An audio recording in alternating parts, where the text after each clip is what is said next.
Ya, eh, nggak peduli seberapa besar usia ia pasti selalu butuh ayah.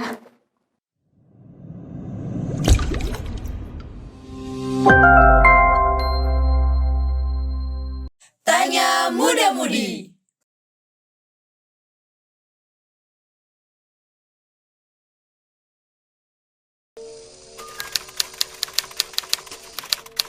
Nama aku Kia. Nama aku Juli. Aku Sabrina. Nama saya Rofa Syahidah.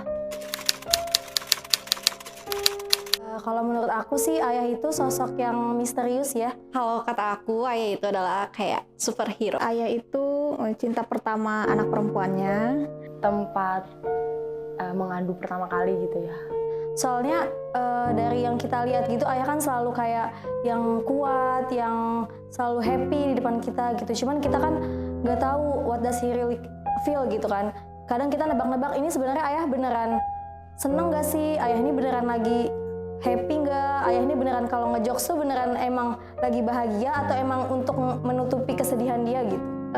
Sosok yang mendampingi anak-anaknya, memberi masukan selain ibu ya tentunya. Jadi sesosok orang yang penting dalam kehidupan.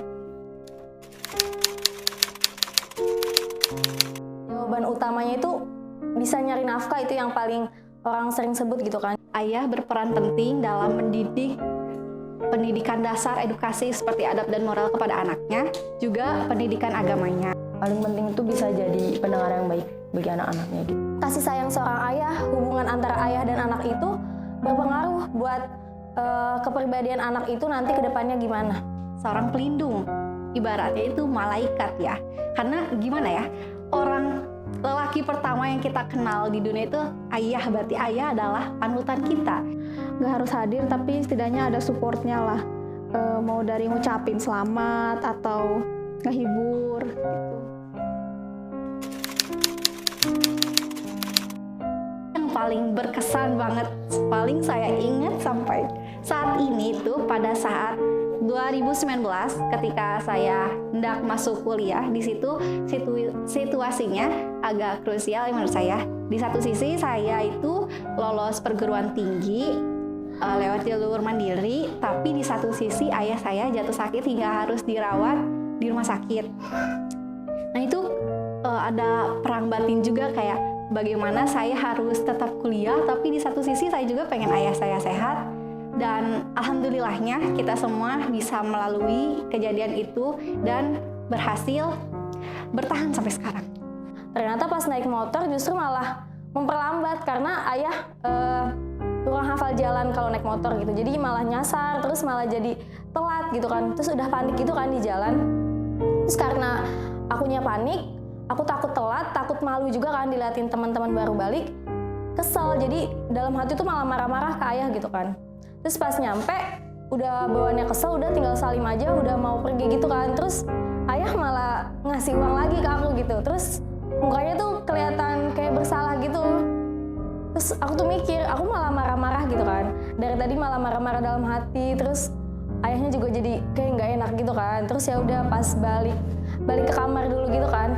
Pas ke kamar, aku jadinya bukannya malah marah, malah jadi nangis gitu. Soalnya kayak mikir kok dari tadi malah nggak bersyukur gitu, bukannya bersyukur udah dianterin dari subuh-subuh gitu kan, malah marah-marah gitu. Jadi itu jadi pengingat aja sih buat aku buat selalu bersyukur aja sama apa yang udah didapat. Waktu Anda di Bandung dan nganter jemput itu kayak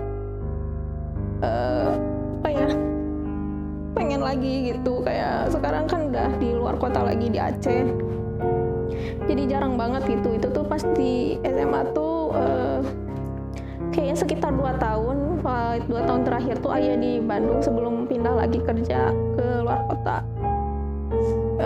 Di jalan tuh kayak ngobrolnya simple gitu, cuman ngobrol-ngobrol yang random gitu. Tapi kalau diinget-inget kayak kangen banget, pengen lagi gitu buat bareng lagi. Cuman ya gitu, sekarang harus kepisah sama jarak. Paling pengennya sih kayak quality quality time gitu seharian full gitu sama ayah, kan udah jarang banget nih, apalagi sering kemana-mana gitu kan sekolahnya. Jadi kayak ngabisin waktu ngobrol bareng, bercanda-canda gitu, kayak teman aja gitu, kayak yang sama teman gitu.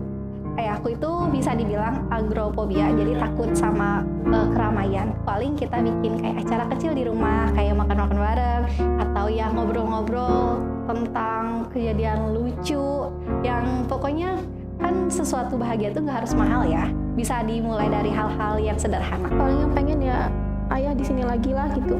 Pengen ayah di Bandung lagi, makan-makan bareng lagi.